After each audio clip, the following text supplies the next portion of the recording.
The pointed ones are filled with ragù, and the round ones are filled with ham. I'm talking about arancini, no, about arancine. I'm not so sure about the correct name, but we can all agree on the taste. Let's start by cooking the rice. Pour the water in the saucepan.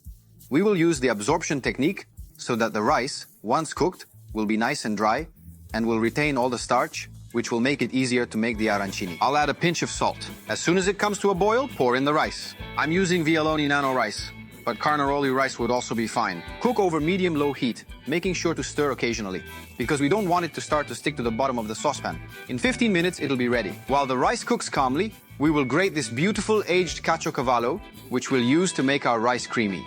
That's enough. When there is just a few minutes left till the rice is done, add the saffron. The rice is ready. It absorbed all the water we poured in. And, as you can see, there is no more liquid left on the bottom of the saucepan. Turn off the heat and add the butter and our caciocavallo. You can really smell the caciocavallo. That's enough. Let's grab a baking sheet and transfer the rice into it. Spread it all over the baking sheet so it can cool evenly. Now, we'll let the rice cool completely.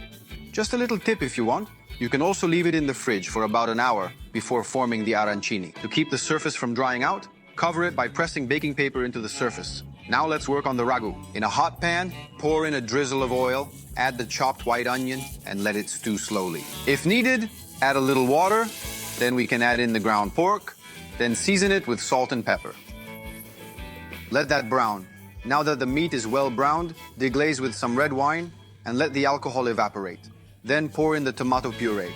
Give it a nice stir and let it cook for about 10 minutes. And then it's time to add in the peas. Our ragù must become nice and dry, so cook it for another 10 minutes over medium-low heat. If it needs a drop of water, go ahead and add some water. To the battle stations, we have our cooled rice and our fillings, the ragù and caciocavallo, and the second filling of mozzarella and ham.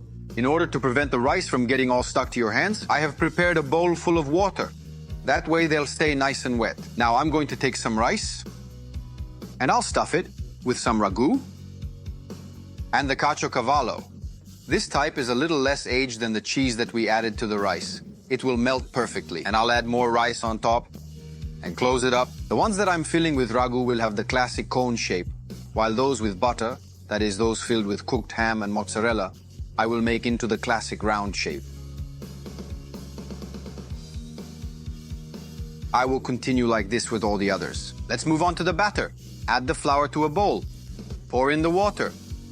Let's give that a nice mix, and then submerge the arancino very gently and drain off the excess batter, and then put it straight into the breadcrumbs. Get that to adhere well. This is the time to give it its final shape, so form that into a nice tip if you can.